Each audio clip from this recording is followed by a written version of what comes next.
Okay, good afternoon again, and welcome to the Design World webinar, Solving Assembly Challenges in Reduced Footprint Applications. Thank you all for coming. This webinar is brought to you by Design World magazine, and we would like to thank our presenter today, Jay McKenna of Penn Engineering, for being here and presenting this webinar. My name is Leslie Langnaw, and I am Managing Editor of Design World magazine, and I will be your moderator today. Just a couple of housekeeping details before we get started. The webinar will be available afterwards at designworldonline.com, and if you registered, it will be emailed to you in a few days. Now, Jay has let me know that he is open to questions during the webinar. So if you want to ask your questions, go ahead and type them in. You will see something at the bottom or near your screen where you'll be able to type in your questions. So go ahead and type them in on the GoToWebinar section. If you want to tweet about this, the hashtag for this webinar is #DWWebinar. And I'd like to introduce Jay to you. He is the Global Product Manager for New Fastener Products and Micro Fasteners at Penn Engineering. He is responsible for directing the development and worldwide launch of new PEM brand fasteners and for additions to the company's growing family of micro fasteners. He has almost 25 years of experience in the fastening industry. Prior to this position, he served as Special Products Manager, Global Product Manager for Assembled Products, and Applications Engineering Manager, all at Penn Engineering. He has a Bachelor of Mechanical Engineering degree from Villanova University. And without much further ado, I'm going to hand over the microphone to Jay. So thank you again, Jay. Thank you, Leslie, and thank you for the opportunity today to speak to everybody. Thank you, folks, for deciding to join this webinar. What you will learn today are some new tools or options that you'll have available to you for designing your products. This is going to include both the ability to manufacture, have improvements in manufacturability, cosmetic improvements, and more likely both manufacturing and cosmetic improvements you can achieve by using some of these new tools. Basically, the company here, Penn Engineering, we've been around since 1942 and continuing to add to the number of fasteners that are available for our customers, our engineers, to design new and better ways to package their products. And today we're going to specifically speak about new installation methods for these smaller design situations that more and more people are facing. Many different styles.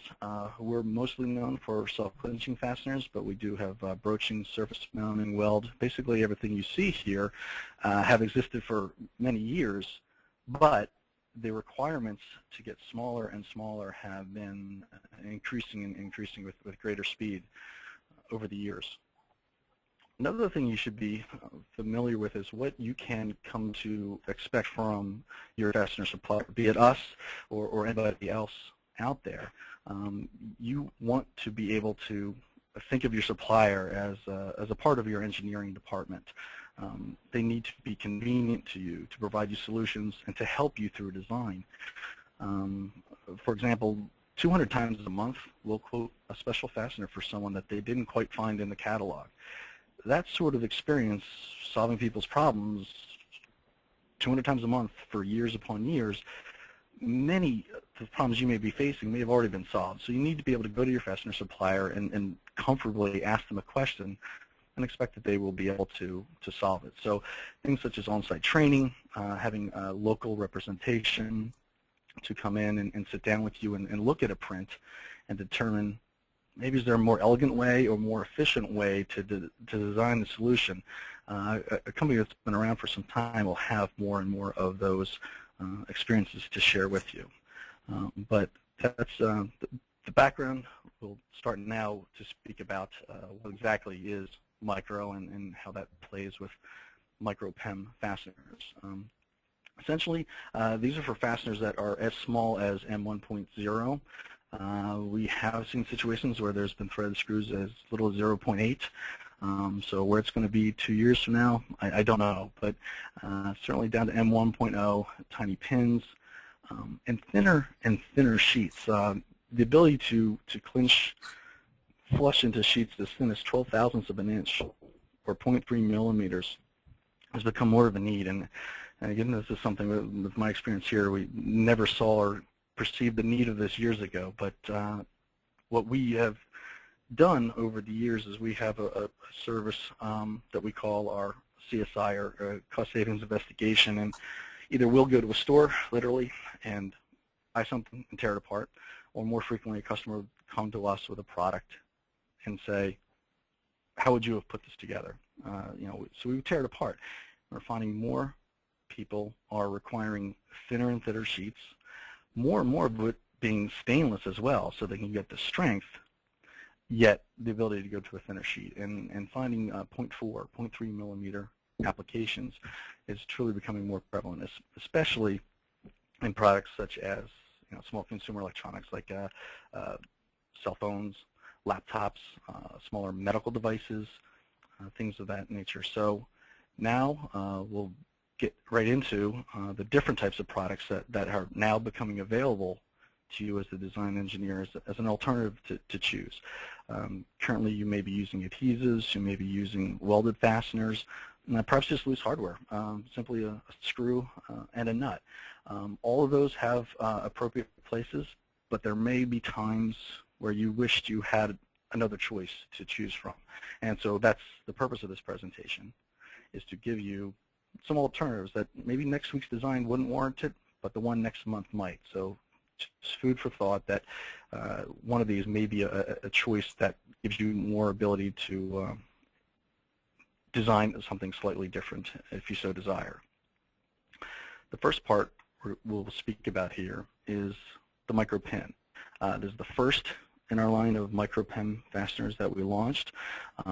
Very tiny pins, typically as small as 1 millimeter in diameter. But they're capable, since they're made out of A286 material, they're capable to be installed into materials as hard as stainless steel and as thin as 20 thousandths of an inch for the standard product. Typically, these products are used for positioning, maybe holding two products want to be assembled together. You may use a pin as a location pin. You may use it as a spring anchor. A couple examples I'm going to show now are situations such as that. This was from inside a phone. This is the previous design where they had used a welded pin, but their desire was to get the fastener, the pin itself, closer to an edge. And typically with welded products, there's a limitation as to how close you can get to the edge because of the tooling required to feed and to attach the welded fastener. So with the clinch product, you can get closer to an edge. You can also have better positional tolerance than you will with a welded product. So here's an example of, this is the before picture. They were using a pin simply as a spring anchor here. This is sort of one of the slider type phones. But now the interest is using one of our self-clinching fasteners instead. Another example I'll show you now is this sort of pen. This is actually very small. That material is 12 thousandths of an inch thick stainless, so very, very thin, just 0.3 millimeters. Here's an example that we had a customer who was using welded fasteners beforehand, and they've since switched, and this is a very high volume consumer electronic product. As you can see, we are actually fortunate to be selling 400,000 of these a day. But that's the sort of thing where, something seems to have been good enough before. The weld fastener for them was good enough until they saw that, well, I can get a little closer to the edge, or I can go thinner. With welded fasteners, you do have the concern, am I going to burn through or distort the material? That was not the case here, so they switched from what they were using before to something like this. So if this wasn't something you knew was an option, after today's presentation, you'll now know that's something you could turn to and look into and test to see if that's a switch you would like to make. The next product we're going to speak about is standoffs, and these are very prevalent as weld standoffs. You see them when we do those teardowns. We see that all the time, that there's a high use of welded standoffs. But it may be a lesser of two evils, and that they've chosen the weld standoffs because what other choice was there? Well, Now there is. So this product is made out of 400 series stainless steel. That's a heat-treatable grade of stainless. What that enables you to do is to, again, clinch into something as hard as stainless steel. And in the previous slide, that's what I showed, that we are able to clinch flush. And even down to 0.3 millimeters, we can design a clinch profile that will deform enough of the sheet metal to drive it into the undercut of the product to lock it in place and still maintain flush. So you can put anything you need on the back of the panel. I think the key differentiator between a weld standoff and a product such as this, a heat-treatable self-clinching standoff, is the strength of the thread.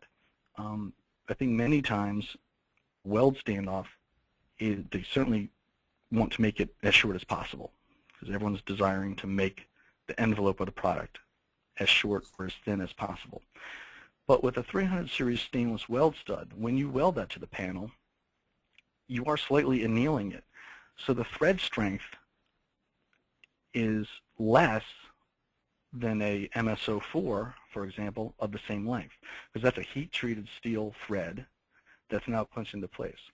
So if the thread strength is less, what it really enables you to do is that design, you could get the same assembly strength in a shorter MSO4 standoff because, again, it's a heat-treated strong thread. So that enables you to, again, make the product thinner or shorter. And that's typically a desire. So when that's the case, if you're working with a weld standoff and you've chosen a weld standoff of a given length because it's got to be that long for that much thread engagement, I need that much strength in the design, you can achieve the same amount of strength in a shorter product. So that's undoubtedly going to allow you cosmetic or improved design choices in a product. So the next few slides, I'm going to show some examples of where products such as these are used. And typically, we've seen this in cell phones. So here's an example where some parts are installed. I have another one as well here. And again, it's a nice compact design. Basically, if you're not familiar much with self-clinching, what you see there is a knurl on the head. So when a product self-clinches, we press it into the metal, and our part is always harder than the base material, as I say, even as hard as stainless. So the volume of material that that head takes up, we move that metal, we control and move it into an undercut that's under that knurled head. So we move metal into that space. So that gives you your push-out resistance. And those points of the knurl, metal fills in between the points, and that's what gives you your torque-out resistance. So by deforming the metal, locking you in place, you've got a very strong part resistant to push-out, as well as resisting from torque-out. If you were to use, let's say, just a through-hole spacer with no threads, you wouldn't need the knurl because you're not going to put any sort of torque on it. Like on that pin we showed earlier, that was a spring anchor. You do not need a torque-resistant feature on it because you're not going to be applying any torque to the part. But for any threaded fastener, you do need something that will resist spinning, and that's why the shape of this part is such as it is. We found these in other, I'm going to show an example of a cell phone that, again, the previous design, this is from a large cell phone manufacturer who we bought a couple of their phones, tore them apart, came back, made a proposal to them of like, would you consider some other type of fastener? And this is, again, the before picture where they were welded on, but again, their desire was, could I make it shorter? Could I get closer to the edge? Those, right now, that design was at the limitation as to how close to the edge or how tall it needed to be. Now they've got the option of making it thinner. Another example of where it's used in a heatsink mounting plate in a laptop. Laptop may be, relatively speaking, a larger product than a phone, but there's so many things inside that the need to reduce it and reduce the footprint and the height wherever possible, all those little bits of space that can be saved with a shorter product certainly add up. Now, the next slide. Before you go on, we have a question that just came in. Oh, I don't see that yet. And the question is, it says, how does the clinch fasteners perform until until thermal loading where the base material coefficient of expansion is greater than the fastener? Well, actually, that happens a lot because you typically are not going to have, you really can't have the same material clinching the same material because we do need that difference in strength. So there's always going to be differences in material, but unless it's a significantly different coefficient of thermal expansion, it has not been an issue where someone cannot use a clinching solution. That's the sort of thing, though, your fastener supplier can take parts, install them. They should be able to cycle test it for you or simply install them, send them back to you, and let you cycle test them. But I'm not aware of, in our 70-some years, of any situation where the differences between the two metals were such that it required that to be a concern. Valid question, but I don't think it would apply. But again, we or whoever your fastener supplier is, they should be able to prove that out to you and do that sort of testing. So I hope that answers your question. Thank you. Certainly. The next is there are situations where there is just not enough material to clinch.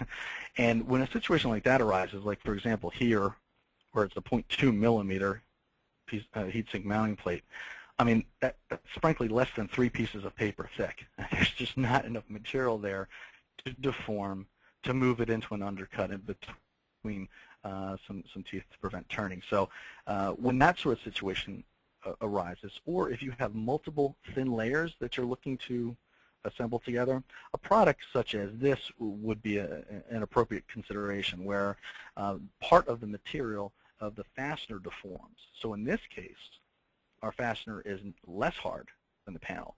And so the installation tooling deforms the part and basically collapses a collar down onto the panel or panels that is looking to be held together. So it's a very, very thin sheet. When I say basically like anything under 0.3 millimeters, clinching is not an option. But there are other options available that can be designed and provide a solution for you. Beyond metal, and again, the vast majority of the products that we sell deform and clinch into metal, but there's certainly PC board applications, and the ability to surface mount a product to the PC board has been a good product line for us for probably about the last 7 years, but as we've seen with everything else, got to get smaller too. So we now supply these products. It'll become a catalog item for us next year, but as I mentioned, 200 times a month we quote people some special design. We've been doing this, and again, thread sizes down to M1.0. This sort of product would be sold in a tape and reel. Therefore, it's pick and placed in a very fast operation, put onto the board, sent through the reflow oven, where it melts the solder paste, and then as it cools down, it solidifies, and now you have a nice solid product on the board. The shape is such, the hex points give us our torque out resistance that we're looking for, and again, pull off resistance would come from the interface between the solder paste and the board itself. An example I'll show you now of where this is used in a laptop in a couple locations. So this one happens to be on the right a through hole, on the left some M2 threaded fasteners. But again, we certainly have seen the need to go down to probably the smallest thing so far is 1.4, but we know people are looking to use M1.0. And once you get down that small, the strength of the fastener is typically stronger than the strength of the thread of the screw that they're using itself, and that ends up typically being the limiting factor. But again, the smaller footprint, closer to the edge, those sort of requirements are not going away. And the last natural consideration in this is the parts that will go into plastic. So again, as well, these sort of brass or stainless steel inserts, again, the full range of those down to M1.0, typically the molded in, sometimes ultrasonic, but these sort of parts are needed as well to mate. Typically, in cell phones, we see the greatest requirement for things such as these. Now, the next section we're going to talk about here is, it's likely in your design you're using a micro screw for one reason or another. So I've split up the presentation into two paths. Now here, what we're going to talk about first is, are you using a screw simply to hold the assembly together? Perhaps it's a product that is not worth it to repair. The repair cost is greater than the cost is to simply replace. Or it's a subcomponent within an assembly that, again, that itself is not going to be taken apart, and it doesn't need a screw. So this first section, we're going to talk about when you have a situation they're doing this just to hold an assembly together. This is a new product and something I'm quite excited about, where you can replace the screw with something literally as small as it looks sitting next to that thumbtack. So this is what we call our micro tack pin. And the concept here is, if you can think about when you hung a poster on the wall in your bedroom, it's the same idea. This green sheet here, this could be any material. Now, typically it's going to be a thin piece of metal, but it could be a plastic. It could be a gasketing. It could be a piece of paper, mylar. Bottom line, it could be as thin as it could be extremely thin. It really doesn't matter how thin it is. It could be as thin as a piece of paper. So think of a thumbtack going through this green piece of anything here, and now we're going to hold it in place. So what we're doing in this scenario is we're pressing this tack pin down into the gray. The gray does need to be a piece of ductile material in some fashion, metal most likely. And just like clinching, we're still moving metal into an undercut. Now, this is never going to spin, so we do not need to worry about a torque resistance. But here we're pushing it down. We are now at the head clamping down this green material and adhering it to the gray material in this picture. So we've moved material up into the undercut. We've locked it into place. So now it's not going to come apart. Again, you're not going to want to do this in a situation where you need to disassemble it. It's going to be difficult to do so. But for those designs where you have no intentions of ever taking this apart, it's going to be thrown out, not repaired. This enables you something else to choose instead of just saying, well, I got to use a screw with a patch and assemble it and take the cost of screwing the patch and the cost to assemble that into effect. You can eliminate that in these designs now. I'm going to show you an example where I mentioned earlier, we say our cost savings investigation team. Well, this is an example where we purchased this laptop from, a Best Buy or a Fry's, and decided to take it apart. And we found a situation where they had numerous screws, many screws, like 60-some screws within the product. And we said, it just looks to us that they probably aren't going to repair those, but just a guess on our part. So we had this idea, this tack pin. So we came back to them and we proposed, we put charts together and proposed them, hey, we think if you did this, we think your costs are this. This is what our part would cost. This is what our throughput is. We guess your throughput is that. So, we gave them data to chew on, and we didn't hear anything about it. But then about a year and a half afterwards, they came back and said, terrific, we want that, we're going to run with it. And now we have, and you can see the parts are in all these locations here. So this is just one particular product that this company sells. And this year, actually by the end of October, we'll have replaced 250 million M1.2 screws with this tack pin. It's smaller in diameter. It does not have any cross-threading issues whatsoever because you're not running a screw into the product. And fortunately now they've expanded it to a couple other designs. So let's say by the end of October, we'll have replaced 400 million M1.2 screws in this application. So I think this is something really to consider as an option. If you are using screws but no one ever is going to take it apart, this is something to consider. And we're showing it in thin applications here, but the concept would certainly work in something thicker. You may have two panels that are 60 thousandths. So the same thing can work. It's just a be different shape. It would be a little longer apart, but the same concept would certainly apply. Next slide is an example where this customer was using an adhesive between the PC board and the copper bus bar, and they just did not like that situation whatsoever. Now, it looks flush on these 4 points here on the part.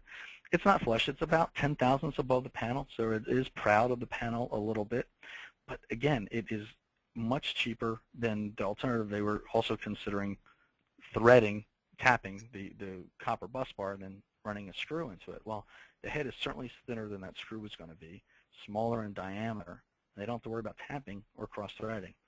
So there's a lot of options now to consider. So to summarize this use, the part in itself, it is stronger in pull-out than the thread strength of a screw of the same length. Those M1.2 screws we replaced, I think, were 2 millimeters long, I believe. So we actually were able to use a part that was shorter than that to replace it. But the thread strength you're going to get in stripping of an M1.2 screw is not that strong. The tack pin itself is stronger than you would get if you had pulled on the screw. No potential at all to cross-thread because you're not threading anything. It's going to weigh less than the screw, so there could be some green energy reasons that you want your product to be way less for shipping, and all those little grams add up. But again, another example is what really drove something like this. The design can allow it to be thinner and smaller, and ultimately, everything I've seen in thread sizes like M1.6 and lower, they all have a nylon locking patch on there so that there's no vibrational loosening where the screw will back out.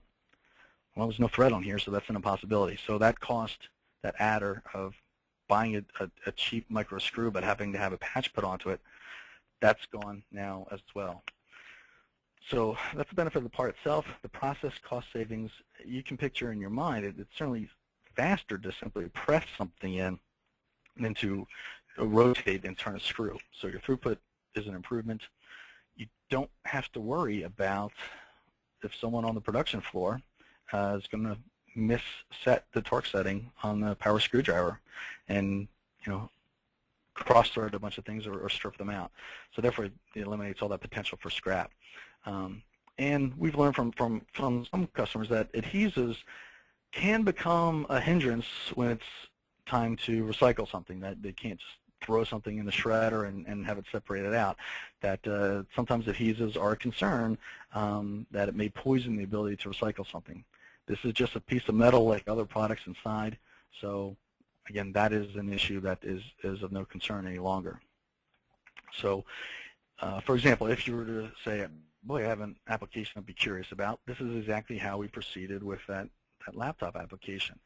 We had our design. On the left is an example of the assembly and how we showed them how that would be installed and how the material gets moved. And on the right is an example of we use Deform software here. It enables us to go in and then the material properties of the base material, the material properties of our product, and we can fiddle with it and figure out what's the appropriate mounting hole size and what sort of installation forces and more importantly, what sort of push-out results or pull-out results we can achieve in a design. So it allows us to fine-tune that. A similar situation with this Tack Pin came about when I showed it to a cell phone manufacturer, and they were using a material like Zamac. And so the question is, well, how will it perform in there? I showed them the results in aluminum.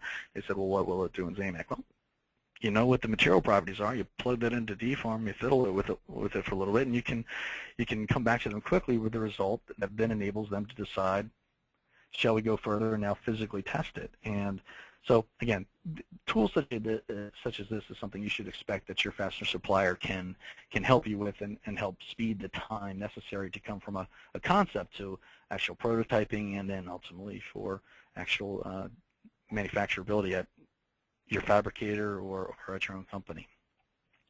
Jay, a question has come in about using these tack pins to attach two pieces of plastic. That's a good question. That has come up. This shape would not work. We do need metal to flow and to an undercut. However, we do, and I'll give you an example. This company I was at, they make cell phones, and they asked that question, and there's a way to do it, and we've quoted them a version where the bottom part has some straight ribs on it, like neural teeth, essentially. So that is how that would have to be done.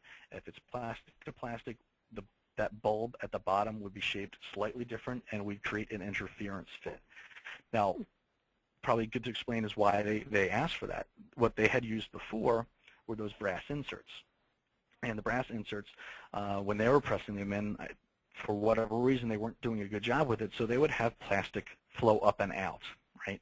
So it wasn't nice, smooth surface where you had plastic and then a visible donut shape of brass and then more plastic.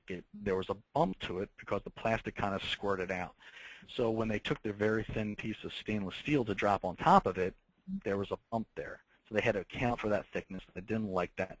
Well, they said, geez, if we can get rid of that insert, terrific. We could go with plastic. But then if they went with the tack pin, they've eliminated both that brass insert and the screw that was used to thread into that. So it can be done. What we've shown you there is what will be the product we launch in November in our catalog, the tack pin itself. But a version that you asked for, yes, we've done it with basically teeth that bite in and cause a friction fit into the plastic below. So most people will use it with metals, but it can be done with plastic, and again, we'd be glad to investigate that with you further. So thank you for the question. So the second half of that, this path was, okay, you are using micro screws because you are looking to disassemble and reassemble. This is going to need to be repaired, or it needs to be taken apart so it can be properly recycled. But for whatever reason, you have chosen to use a screw, but you need to, because it needs to be disassembled. So in that sort of situation, we know that people are still looking for how small, how thin can we make things. So More Torque Super is a licensed thread profile from the Phillips Screw Company. We're licensed to offer this. And so in this sort of design, I'm going to show you some progressively thinner and thinner heads. And this will end our presentation with this product line. So this product enables you to have a very, very thin head in the same in a shorter space than you would have otherwise. It comes in a variety of typical head thicknesses, pan head, flat head. What we are focusing on, what will be our, shall we say, our catalog item is, it's called the super thin wafer head product. But again, it can be applied to many other head thicknesses as well. So what I'm going to show is the key thing is that reduction in volume of the head. Don't know how well you can see this, but as an example here, comparing it to a hex head drive or a Torx Plus drive, the head is shorter, certainly so in the pan head, more so in the wafer thin, that you can use less plastic. Think of the cell phone in your pocket. I know I keep going back to cell phones as an example, but everybody's familiar with those. You look at the back of the cell phone, you may see some visible screw heads. Well, the amount of plastic used on that phone was probably the minimum they needed to make sure they came up to the head thickness of that screw.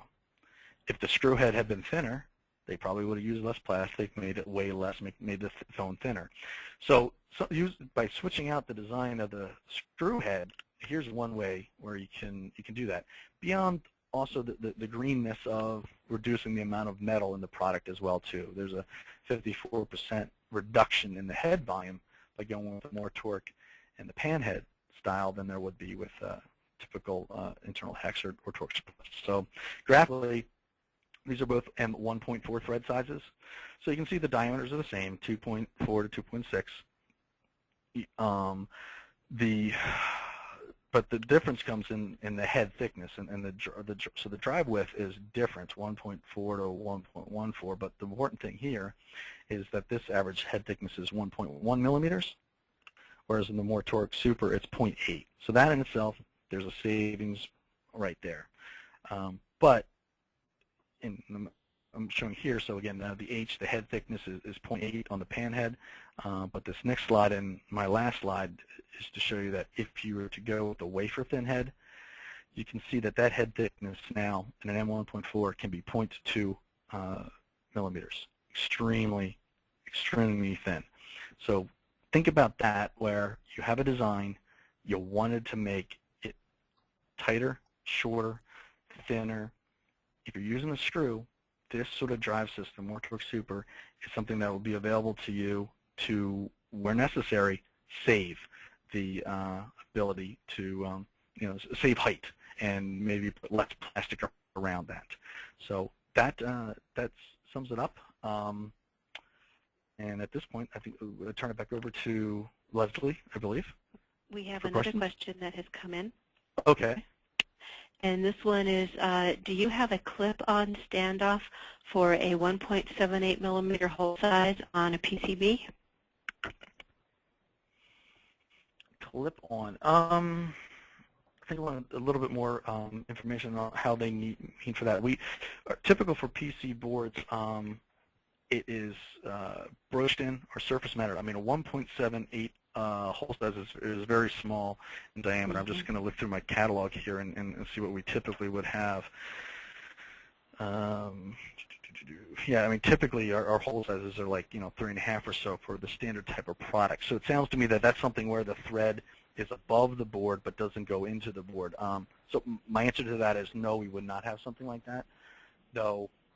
We've certainly designed surface mount products where there would be just a nub or a pin at the bottom that would sit on the board, and then you'd have your M2 or whatever thread size available to assemble above the board. So we wouldn't have something as described right there, but we probably could come with something that would replace that. Well, the questioner, if you want more information, Jay's email address is posted on the slide showing up right now, so feel free to either send him an email or call him Absolutely. at that number for more information. Another question that we have is, how does clinch compare to weld fasteners with regards to positional tolerance, close to edge designs, and what is the thread strength compared to a weld fastener? Certainly. That's typically where people are going to be curious about, because that's where we find the greatest amount of thought is, I've been using welds for years, and now can I try something with clinch? The key with the probably what comes up first is the closer to the edge designs, and that's more of a function of what we found, the tooling. The tooling required to weld something limits you to how close up to the edge you can get. So you can get closer. You have much more flexibility in designing tooling to clinch something into place. When you're welding something too, at one point in time, it's molten metal. So for it to stay true in the position you want it to be, it can be less accurate than you punching or punching a hole into a piece of sheet metal. Then our part would pilot into it. Typically, we've found that the positional tolerance is much tighter, and that's been confirmed by some of our customers who've chosen to make the switch from weld to self-clinching. And I mentioned earlier that the thread strength issue, I think that's a real key thing for consideration, is that the weld is going to slightly anneal that thread. So you can use a shorter 400 series heat-treatable clinch standoff than you would a weld one. And there may be situations where that doesn't matter, but there's bound to be some where it is. So to get the same sort of clamping strength, you could do that with a shorter standoff that has been clinched in, but yet is a heat-treated stainless steel screw as opposed to a annealed stainless steel thread. And another question has come in. This one is about quick lock. He wants to know if you have a product that gives an option of quick lock and unlock so that they can reduce the assembly time. If that's sort of like a, I'm not familiar necessarily with the term. It sounds like something that's maybe pressed in, maybe just with an actuating by a finger pressing with a thumb or something like that. Again, I would ask if I could have more information sent to me. I'm not really sure what that is. It sounds like it's something we don't currently have, but if it could be described to me a little deeper, it may be something that we could work with or improve upon. Okay. Sorry, I don't have an answer now. So the questioner, you can go ahead and email or call Jay for more information to talk more about that particular answer. And another question, what if someone wanted to assemble multiple thin layers together? And we've what would seen be that the best options? Sure. It depends. The bottom line to consider is the first piece of metal that the fastener would go into. If that thickness is thick enough for a fastener to clinch into, then it really doesn't matter how thick the rest of them are. But if it's thin, let's say it's several very thin gaskets laid up together, then a solution such as that standoff where I said it flares into the panel that was only 0.2, that sort of solution is likely because you couldn't add up 3 20,000 thick sheets of metal and treat it as if it was 60 thousandths. It just will not work. The only thing that matters when it comes to clinching is that first piece of metal it touches. The rest of it are not going to really be affected or helpful at all. So with thin sheets, you need to consider what the thickness is of the thinnest sheet, that the part that will enter first, and from there you can decide either an appropriate part in the catalog or to ask your fastener supplier, hey, here's my print, what would you suggest? Okay, we have time for a couple more questions if anybody wants to type those in. I just got a response back from that one questioner. He's going to get in touch with you, Jay.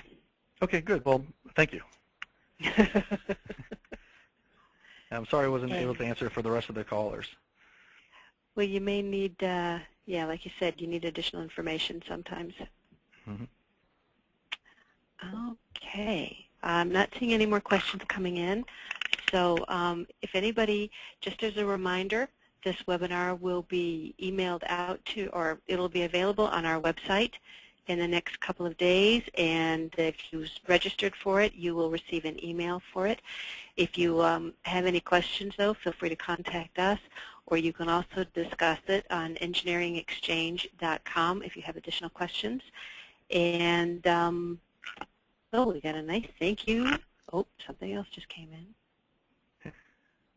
Okay. Would you, Jay, here, yes. One quick question here. Sure.